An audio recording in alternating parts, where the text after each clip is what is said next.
Welcome to PodcastRx, a new monthly podcast from Diamond Pharmacy Services. Each episode is a conversation with the men and women who make Diamond the nation's largest correctional pharmacy provider, Pennsylvania's largest independently owned long-term care pharmacy, and a trusted retail pharmacy and medical supply provider to many in Western Pennsylvania. We chat with pharmacists, nurses, technicians, and other key personnel for a deeper look at the administrative, clinical, and logistical challenges of filling prescriptions and delivering healthcare, from our local counter to across the country. And we also get the occasional glimpse into the professional journeys of our guests and why they chose the careers in pharmacy and healthcare. Diabetes is one of the fastest growing chronic disease states in the U.S. With more than 30 million people diagnosed, it affects a sizable portion of our population. And because it's so prevalent in the general population, it of course is highly prevalent in the incarcerated population as well. Managing this disease in a correction setting, it's full of challenges from both a security and a cost point of view. But in recent times, the pharmacist has emerged as a key collaborator in helping correctional health providers navigate these and other diabetes care obstacles. Our guest today is Zane Gray, Pharm D. He's a clinical pharmacist supervisor and head of the Diamond Drug Information Center. Zane has worked directly with many corrections healthcare providers to address diabetes care concerns, and he's here to shed some light on this topic as a whole. I'm Ashley Fritz, and this is PodcastRx. Welcome to PodcastRx. This is Ashley Fritz. Hi, everybody, and I am here today with Zane Gray, who's our clinical pharmacist supervisor. He's a Pharm D with the Diamond Drug Information Center. Zane, welcome to the show. Hey, thank you for having me. We're going to talk about something today that I bet a lot of people out there don't think about on a regular basis, but it's actually really something important and a challenge in corrections, and that is managing diabetes within a correctional facility. So first, let's talk about diabetes in general. Something a lot of us know about, have heard about. Every other commercial for a medication seems like it's about diabetes on television. So how prevalent is diabetes here in the United States? Well, the reason why you're seeing a lot of commercials for that on television for diabetes medication and alerting people to diabetes is because it's one of the fastest growing chronic disease states in the United States. Just from the U.S. perspective, you have more than 30 million Americans who are diagnosed with diabetes. Additionally, 7.1 million Americans don't know they have diabetes but aren't diagnosed. Another additional 84 million Americans have been identified as pre-diabetic. So basically they're saying you don't have diabetes yet. You don't meet the criteria yet, but you're on your way to developing type 2 diabetes. So it's huge. That is a really large portion of the population that are either diabetic or pre-diabetic and fall into those categories. What do you think are some of like the lifestyle factors here in the United States that are attributing to this epidemic, I guess, for lack of a better word? I think the United States has moved more from an active, they're not being as active, so it's a much more sedentary lifestyle, which is causing that, and also our diet too. Sure.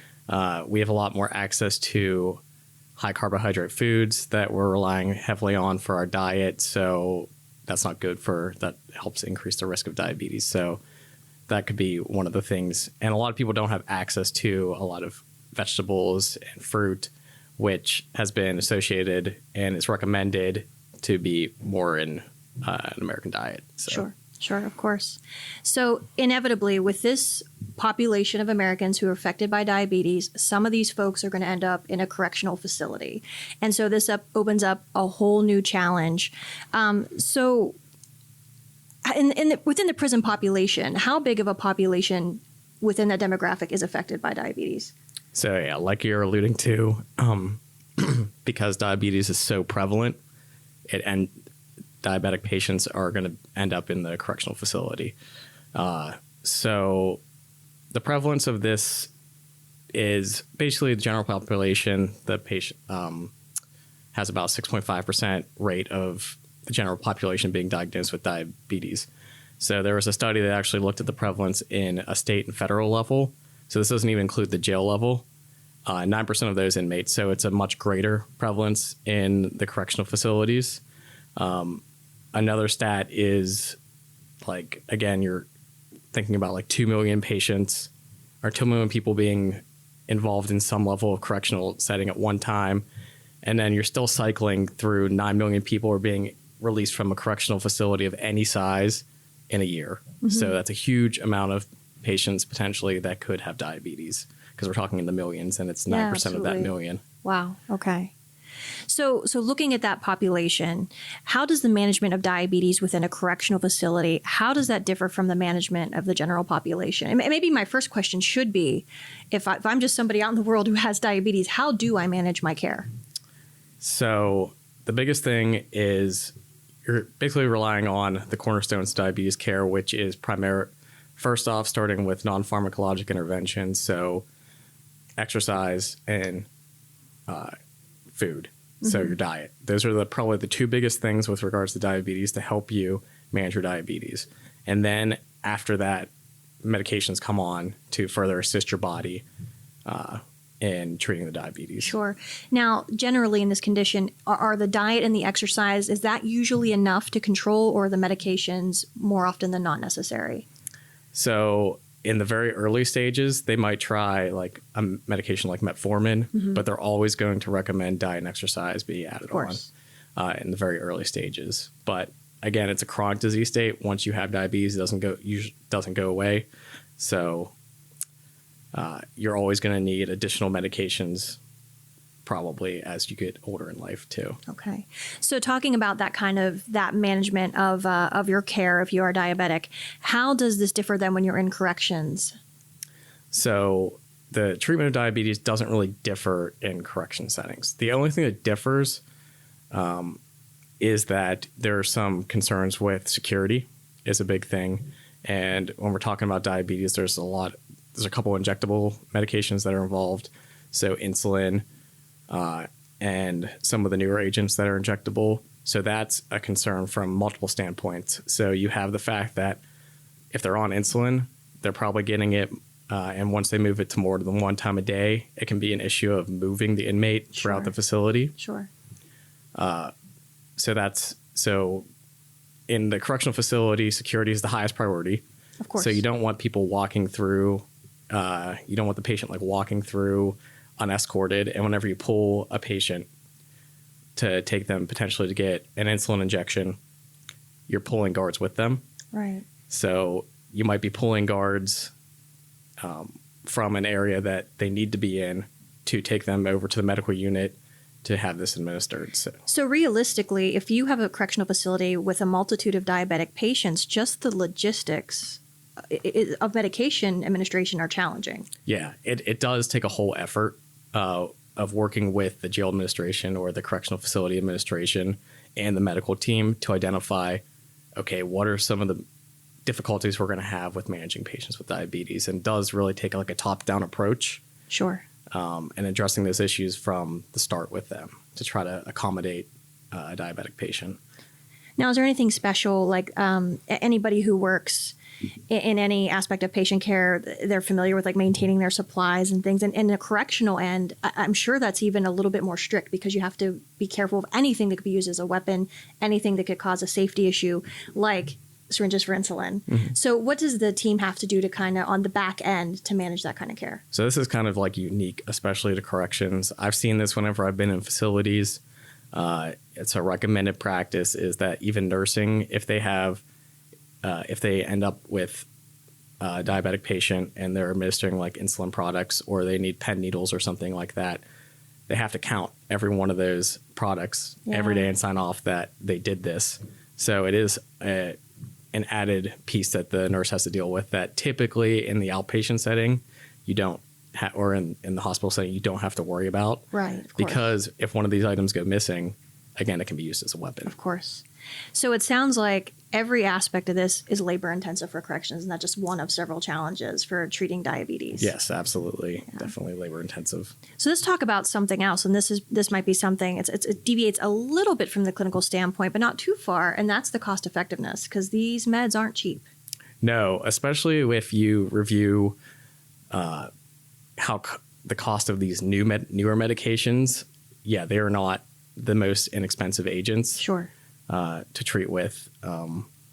Pharmacologically, diabetes has seen some of the largest numbers of growth compared to other chronic disease states. So that's good. We have new agents that we didn't have before. They're very effective agents too. Like these can assist somebody greatly with diabetes and have potentially additional benefits with regards to cardiovascular and renal benefit. The problem is, like you're alluding to, they have a huge sticker shock to them. Right. And we're even seeing this in the community. Patients can't really afford them either. So it's not just a correctional standpoint. Like, it's just everywhere in the United States, a lot of patients just can't afford a lot of these medications. Also, we're seeing with prescription insulin products, so the insulin analog products, the increase in their cost is well beyond the cost of inflation, and it's even being noted that the cost is going up so high, and it's really not. They don't really know why. Yeah. Mainly, just putting on the manufacturers is increasing the cost, but it is the cost has just increased in the last 10 years. Yeah. So patients are now conserving their insulin, not using it every day in the community. So it's not just in the correctional facility. This is like a global problem in the United States. And I would think with a chronic condition like diabetes, if you're conserving your insulin to save money, like this could have devastating health consequences. Definitely. Not if you're on insulin and you have to, quote unquote, conserve it, then you're not adequately treating yourself. You're not doing what your doctor basically told you to how best to treat yourself. So it does cause huge issues. And additionally, this can cause non-adherence, which is a big thing that we preach upon in healthcare. Is you want to make the patient stay as adherent as possible. Of course. And that's even if you get like a round of penicillin, they're insistent, take that whole round of penicillin, you have to adhere to the treatment for it to be effective. So it's the same across the board, of course. Adherence is everything. So if you're managing a correctional facility or your healthcare staff in a correctional facility, I know like between it being so labor intensive, between the cost, how do you balance those challenges and still maintain that duty of care? That is probably the biggest thing. One of the best practices, again, is to talk to the jail administration. It always starts with them and realizing the issue that these patients are going to deal with.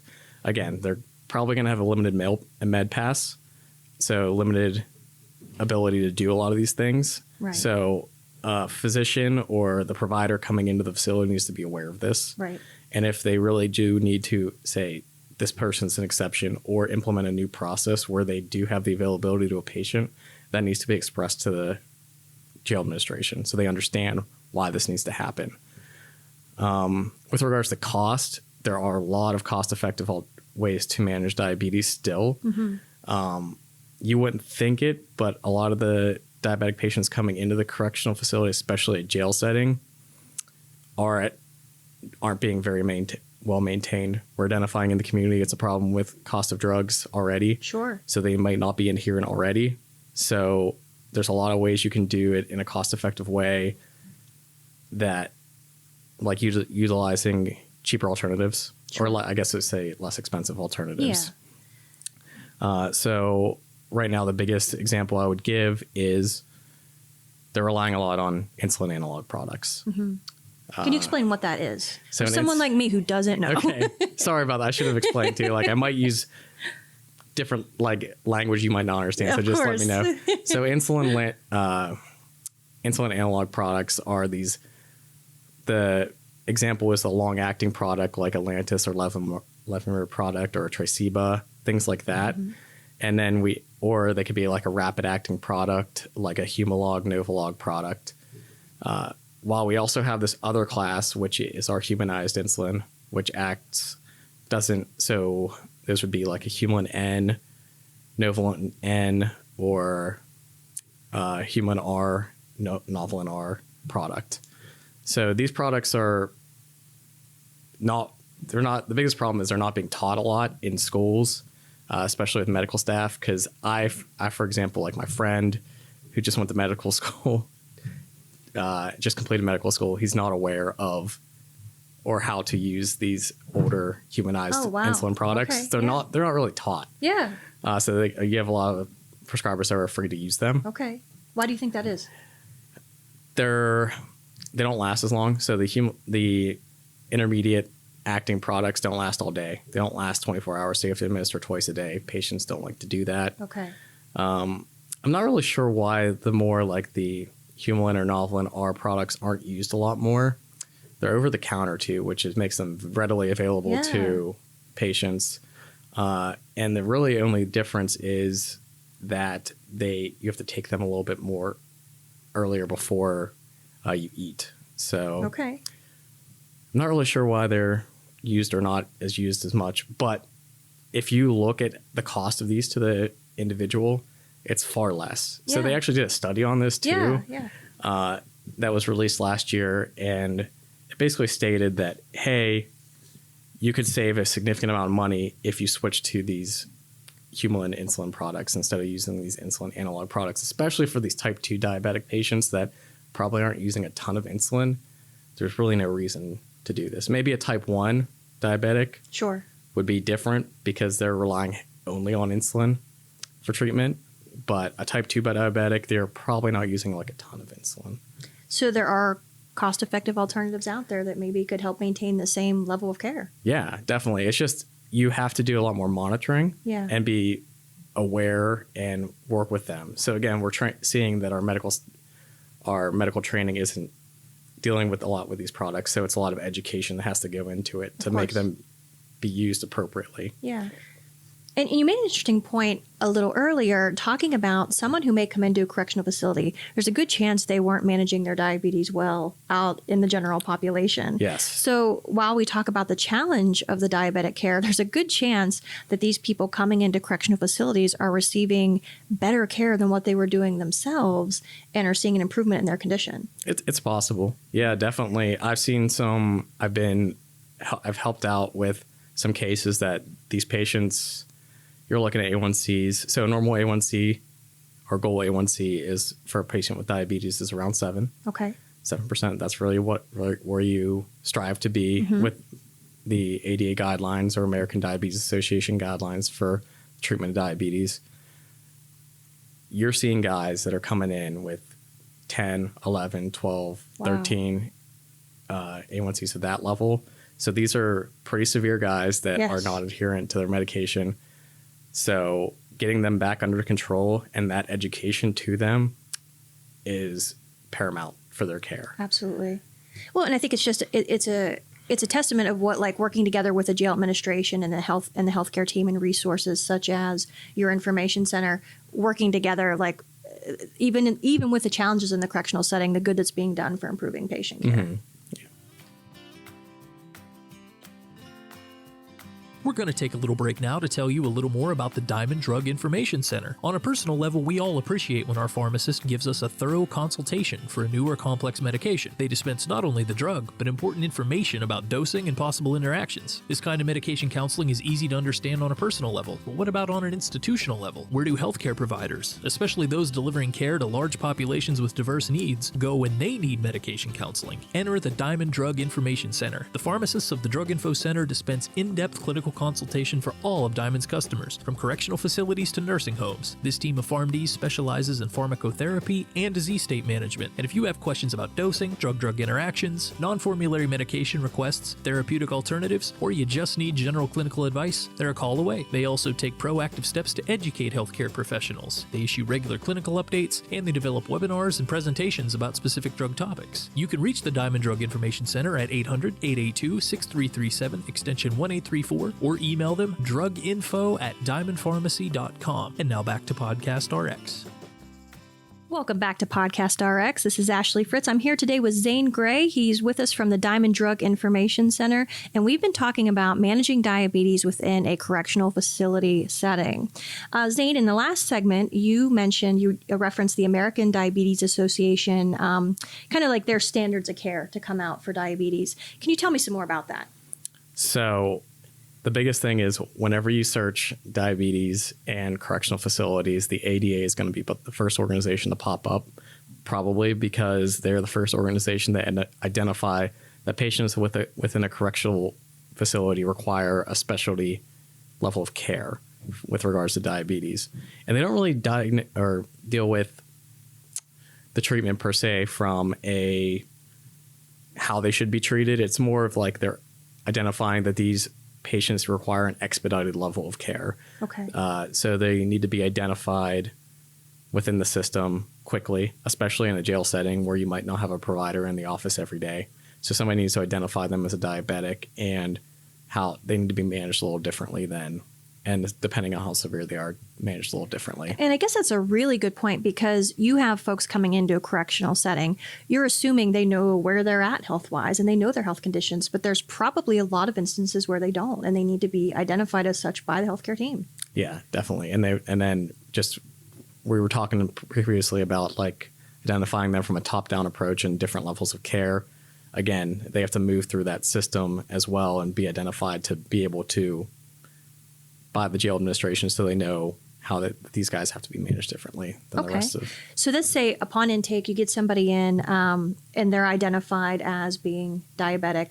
What does a correctional facility typically do next per these standards? So basically what they're going to do first is identify, they're going to pull a med list from the patient. So again, the patient might not be the best historian about that. So they'll either call the patient's outside physician, or they'll call the pharmacy and be like, okay, where are they getting filled at the pharmacy? Or they'll also, some patients are really good with their diabetes care and might be able to just rattle off what they're on. Sure, which I'm sure is the ideal situation. That is the ideal situation, especially if they're on like an insulin-like product, because again, they know what dose they're on, because in the community, it might be changing constantly and they're not having updated records on that. Right. But generally, they're going to do one of those three things. Get that med list, start the patient immediately on those medications if they realize the patient's been adherent recently with them. And then another thing they're going to do is start they'll pull like an A1C if they don't have a recent level for that patient. So maybe sometimes if the patient's coming in and out of the setting, they might already have an A1C. They don't need to pull another one of those because basically that's a good average for the 3 months of the individual. They'll also pull a plasma blood glucose. So just the finger stick. This is what people think of the finger stick blood glucose. Yeah. They'll pull one of those to see where the patient's currently at, to see maybe, hey, there might be something going on with the patient that needs a higher level of care. So there might be something acutely wrong with them, like diabetic ketoacidosis. So they might be uncontrolled, have very high elevated blood glucoses, and whenever, like we were talking about before, they might have a very high A1C value, or they might have prolonged blood glucoses up above, well above, like in the 300s or 400s. They could develop diabetic ketoacidosis, which is more with type 1 diabetics, but again, it can occur now. We're seeing it more and more in type 2 diabetics, or they can have hyperglycemic hyperosmolar state, which is something very severe that predominantly happens in type 2 diabetics. So it's just something to be more acutely aware of with those patients. They might need more additional intensive care.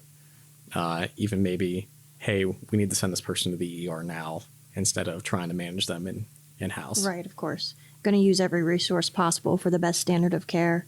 Now, I know relevant to these ADA standards that were out, I know they originally came out in 2008. Mm-hmm. A lot has changed since then. Mm-hmm. How have these guidelines adapted and updated?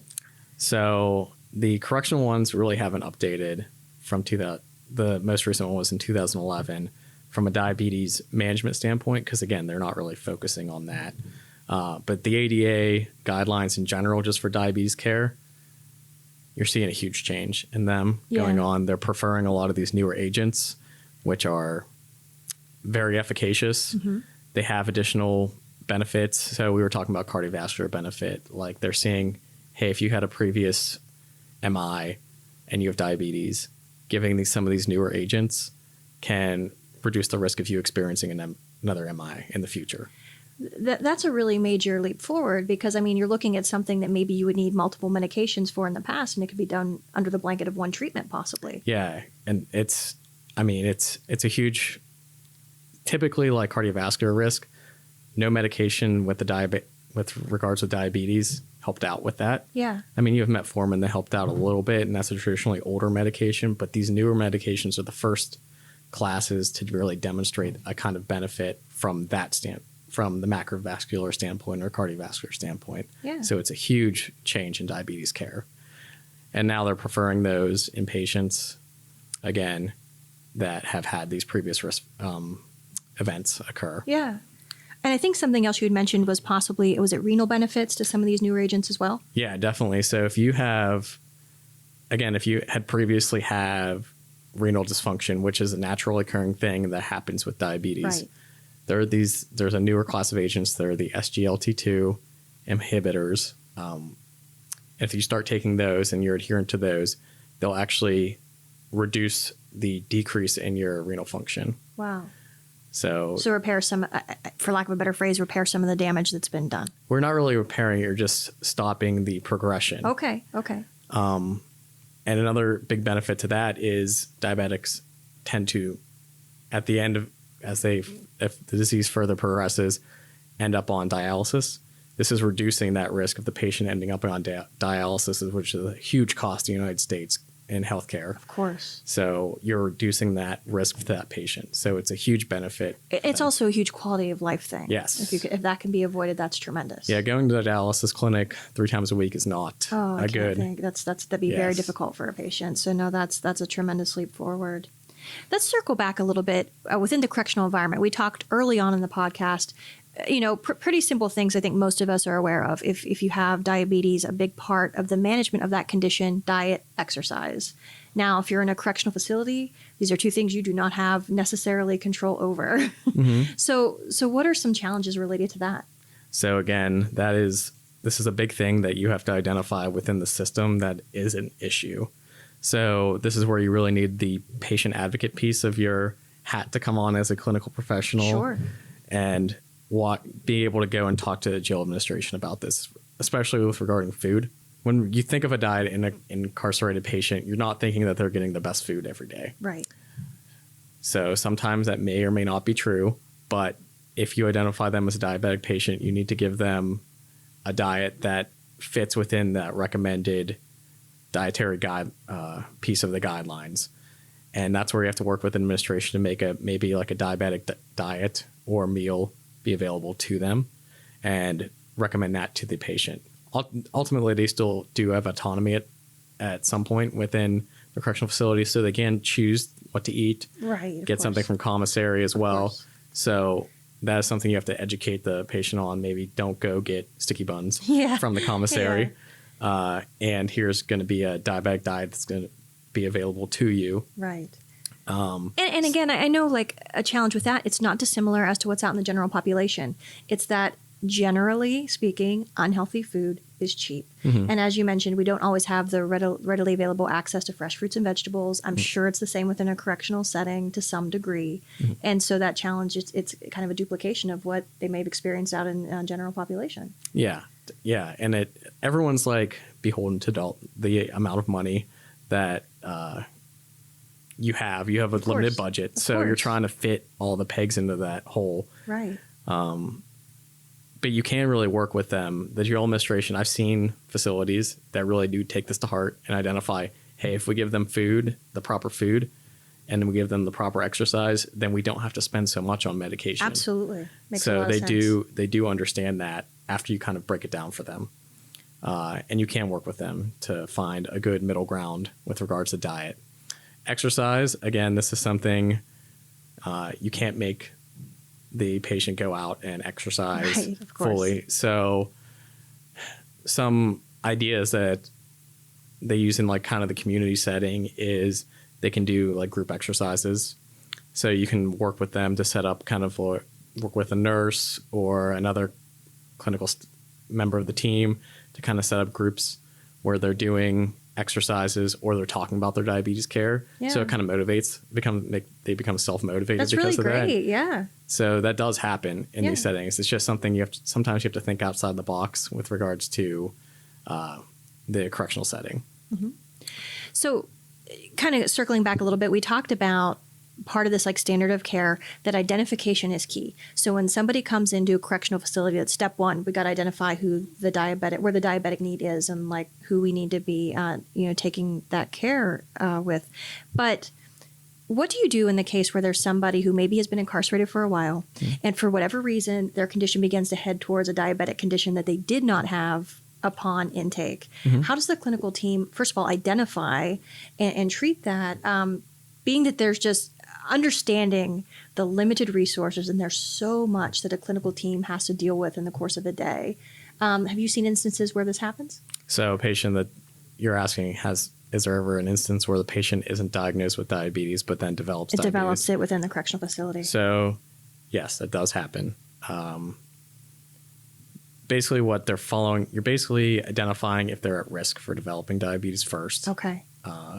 Some things like medications can predispose them to developing type 2 diabetes. Sure. So it's just something to be cognizant of with those. And there are recommendations for routine monitoring. So they do more blood glucose monitoring for those patients because of that, because of the risk.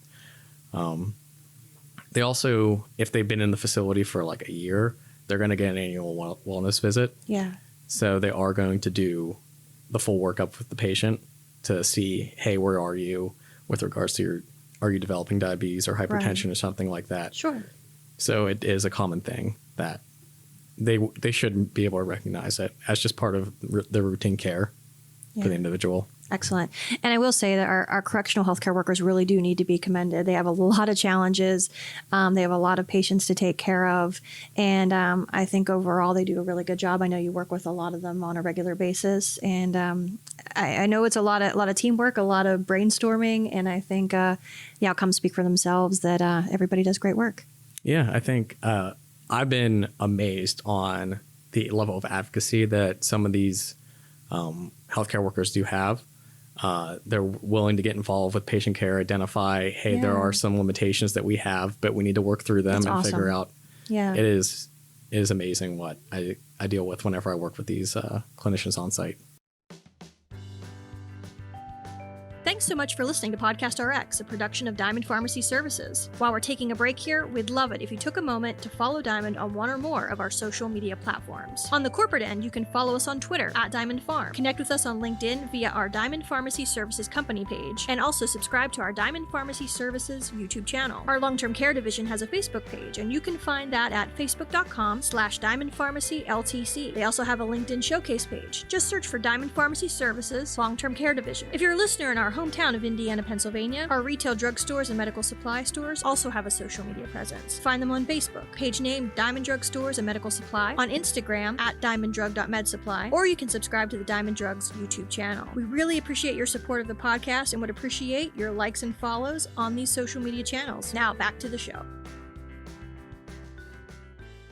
Welcome back to PodcastRx. This is Ashley Fritz. I'm here with Zane Gray, and if you've been listening, he is a PharmD with our Diamond Drug Information Center, and we've been talking about managing diabetes in correctional care. Zane, kind of talking about, we've covered a lot of things today. We've talked about the challenges in the correctional setting. We've talked about some of the really great advances. We've talked about what an amazing job our correctional healthcare workers do each and every day. But I have to ask you, as a PharmD, your background as a pharmacist, like where do you see yourself fitting into the big picture of this? So in correctional healthcare, pharmacists primarily have been viewed as the medical person or clinical person that's involved from like more of a high level top down approach to basically to accommodate community changes with medication preference. A common example of this is like we were talking about these new classes of medication, which are hugely expensive for type 2 diabetes. Most correctional formularies don't include any of these agents. So you're kind of working to massage that formulary, work with the local level provider to figure out, okay, what is best for this patient. So you really are trying to get in there and figure out, okay, does this patient really need this hugely expensive medication? Are there other things we haven't tried for them? Mm-hmm. And then without discussion or addition of an agent to the formulary, so again, you're having clinicians that primarily have practiced outside of a correctional facility coming into the facility, so they're not used to not having access to these a lot of times. So you have to really work, you have to identify, hey, if you might need to work differently in this facility with these patients than you typically would. And also that would cause an increased workload on the person or group, because if you don't talk to this person at the local level, they're going to be submitting formulary exception requests constantly. Or if you don't massage the formulary to include one of these medications, it's just increasing work workload on you. Sure. By incorporating a pharmacist in this, which is where we come in, we kind of translate these clinical guidelines or new evidence-based studies that come out to kind of massage that formulary and make it more functional for healthcare now and make it make sense to the on-site clinician as well. Well, sure. And we all know the world, anything involving pharmaceuticals, the world of pharmaceuticals is constantly changing, constantly evolving, and maybe a formulary that worked one year might not work a few years later. And so that constant kind of review and looking at the disease states of patients and the new treatments that might be available, it's definitely something helpful. So can a pharmacist be helpful in a treatment selection for patients? They definitely can. Since we're always reading literature about diabetes medication. So for example, we take students here in our drug information center.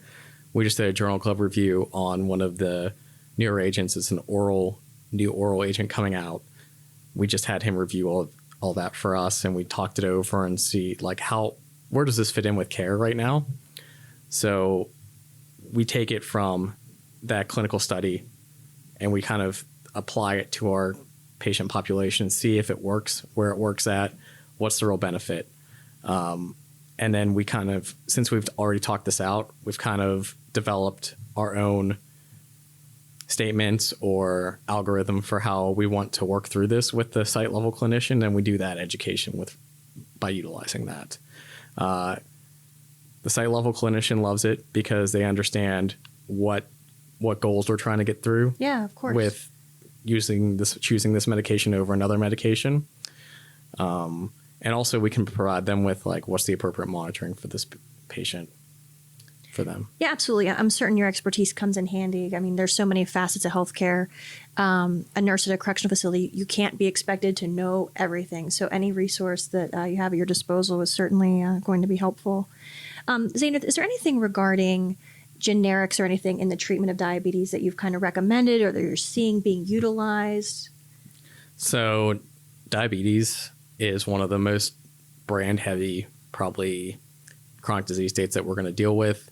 Next closest would be like asthma, something like that. Okay. Where we're relying a lot on brand medications. The good thing is because some of these agents and some of these agents have just come recently available, so they weren't around 15, 20 years ago. So the biggest generic one would be metformin.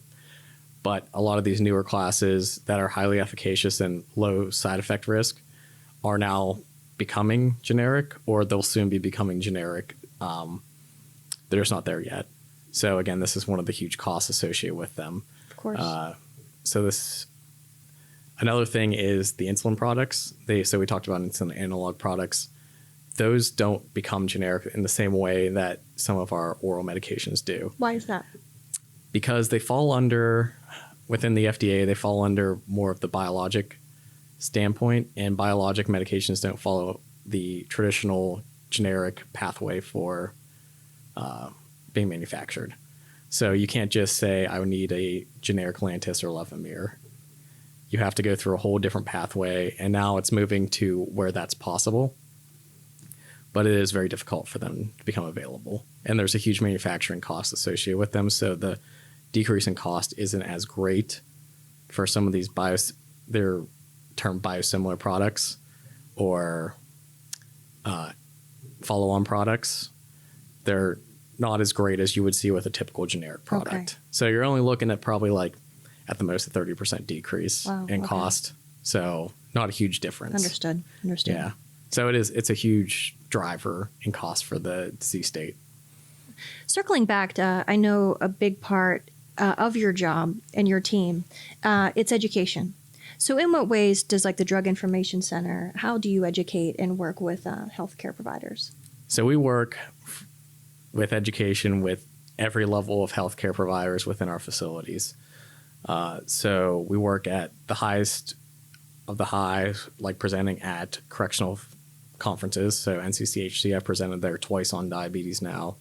The first one was just like an update on all these new medications. So that was my first presentation there. My second one is where we actually took patient cases, presented them, and talked about how we would manage these patients following that ADA recommended algorithm for the patient entering the Yeah. facility, cycling through the acute to chronic disease state, and then release. So I co-presented with a physician on that. We also do it at the more regional or maybe high level facility level where we're discussing formulary pieces, why this should be added, or maybe like adding like a preferred non-formulary agent. So everyone already knows kind of what boxes they need to check or what patients' characteristics they need to get to maybe utilize one of these newer agents or more expensive agents. Sure. And also we get down to where we're providing like written materials to the site level physician so they understand, hey, what were the new updates to within the new guidelines. So they get a snapshot of the snapshot for the guidelines. So that's really helpful for them because they don't usually have a lot of time to review the entire guidelines. So we're just providing like a snippet of kind of what were the major changes, why these changes occurred, kind of thing for them. So it can be definitely helpful for them. Oh, absolutely. And I think I do remember when you presented at NCCHC, and just knowing that this topic is prevalent at so many conferences relevant to corrections, it showed like what a need there is just for this topic in particular within the correctional setting. Yeah, like I've talked to like high level providers, so like medical directors and things like that, about diabetes. And again, they're well aware of the changes to the ADA. Yeah. And they're more than open to using a lot of, whether it be changes to how the patient, like the meal, we talked about diet for the patient, or access to exercise, or if they need different medications, they are very well aware of that and they advocate for that. And they tell their site level providers, hey, we are open to these things. You guys just need to give us all the information about the patient, because that's kind of where the breakdown sometimes happens. Like, it's not on our formulary, we can't use it, but they're actually more than willing to get that agent for the patient if it's needed. They just have to kind of explain. It just takes that teamwork, it takes that communication and going forward. One thing I did see when we were kind of looking over your notes before we got into this episode, you say pharmacists are typically referred to as the medication experts, but the profession is shifting. So what do you mean by that? So the term medication expert comes up all the time whenever you're talking about pharmacists. I'm guilty of saying it. Yes. So they think, and whenever you start using that mindset, it's pharmacists only deal with medications. They don't deal with anything else. But we're seeing in the community and how we go through our education at school that is changing dramatically. We want to be part of that patient care expert too. Yeah. So you see pharmacists being involved in that more outpatient setting, or pharmacists traditionally in the clinical setting have been working inpatient, helping on the floors, maybe like rounding on the floor, being part of a service in the hospital. So now that piece is moving more to the outpatient in the community, where they're assisting more with chronic care disease states. Maybe like the patient comes into the doctor's office, they don't see the doctor or the NP, they're seeing a pharmacist to help manage their care, because the doctor's already stabilized the patient for the most part. Right. The only thing they're really going to modify are the drugs for the patient. What better person to deal with medications than the pharmacist? Absolutely. So that's kind of where that's taking the pharmacist stepping into that. So, and we also not really advocating just medications. Like I've been talking about diet and exercise too. Right. That's a big thing that we talk about too with our patients, or can talk about with our patients as well. Yeah. It definitely seems like healthcare is taking on more of like an interdisciplinary team approach. Do you see this continuing to evolve this way? Definitely. The United States definitely needs to stop. Right now, they're very siloed in how we care for an individual. They really need to get, physicians and other providers really need to get involved with utilizing more nursing, pharmacists, other physician specialists, or auxiliary healthcare providers such as OT, PT, speech therapy, things like that, whenever they're dealing with a patient, especially with a complicated disease state like diabetes. Absolutely. There's massive value to all of it, and I think you get the best outcomes by working together. Oh, definitely. Yeah. So Zane, I want to ask you as we're getting ready to wrap up this episode, you've been with the Drug Information Center for a few years now. I can see you kind of light up when you're talking about like these interdisciplinary working as a team and consulting and presenting. What is your favorite part of your role with the Information Center? I think it really is that ability to engage with patient care. Like we're taught that in school all the time now. This is really our role within healthcare, is to be involved with that. And whenever we see like a meaningful change with the patient, it's amazing. So I just love that piece, and being able to deal with the physician and seeing, okay, what you did or recommended worked.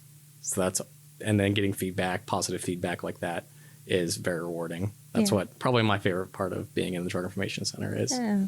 That's fantastic. That's amazing. Zane, thank you for being with us today. Managing diabetes in corrections, complex topic. Thank you for kind of explaining some of it to us. All right. Thank you.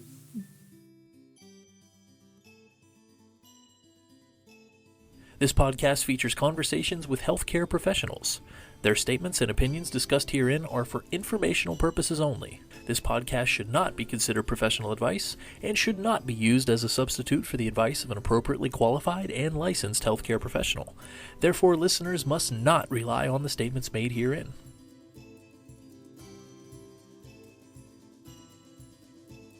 PodcastRx is a production of Diamond Pharmacy Services, the nation's largest correctional pharmacy provider. Find new episodes of the show on SoundCloud, Stitcher, and Google Play. And please subscribe, share, and leave us a review.